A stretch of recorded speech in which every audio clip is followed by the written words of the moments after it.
In the special relationship following talks with Gordon Brown at the White House today, the Prime Minister was the first European leader to meet the new President for discussions that were dominated by the state of the global economy. Our political editor, Gary Gibbon, is at the White House. Gary.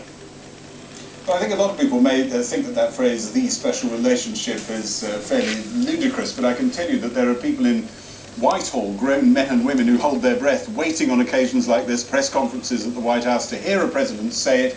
This president gave it the full name check, and in general, talking about his relationship with Britain on the gush meter, it was an 8 or a 9 probably. Most importantly for Gordon Brown, he got a name check for the G20 summit that he's hosting in London on the 2nd of April, and the president sounded like he was singing broadly, in general terms, from the same hymn sheet as the Prime Minister on economic policy. In general terms, this went about as well as Gordon Brown could have hoped. Great Britain is one of our closest, strongest allies. And by the way, that's also where my mother's side of my family came from. Gordon Brown came to Washington with an economic mission: to win over the most popular and most powerful leader in the world to his reform plan. But there was a political mission too: to remind straying voters back home that Gordon Brown and President Obama broadly agreed on the economic medicine needed to avoid this recession becoming a depression.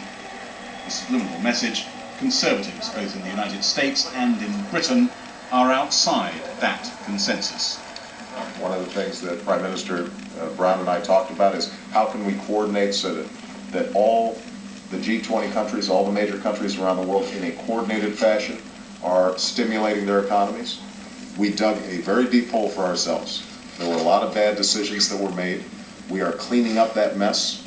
It's going to be sort of full of fits and starts in terms of getting the mess cleaned up, but it's going to get cleaned up. I think President Obama's absolutely right, and I think the history books will record that what he has done in his first nearly 50 days of office has been momentous in setting the means by which we can see the economic recovery happening. We've had a global banking failure, and it's happened in every part of the world. It's almost like a power cut that went right across the financial system, and we've got to rebuild that financial system. At the heart of Gordon Brown's mission here is his summit in London on April the 2nd, at which he hopes the world's 20 strongest economies will sign up to his master plan. He wants to reform the largely American-run International Monetary Fund and World Bank. It would mean America sharing power here with other countries. He wants the summit to agree a common worldwide approach to regulating banks. Countries that don't sign up would suffer pariah status. And he wants President Obama to lead the world in a declaration against protectionist policies, which he thinks could topple the world into a global depression. But President Obama has flirted with protectionist rhetoric on the campaign trail. He has Democrats breathing down his neck, asking for the real stuff. And number 10 aides say this was always going to be the trickiest part of this trip. So rest assured that the relationship is not only special and strong, but will only get stronger as time goes on.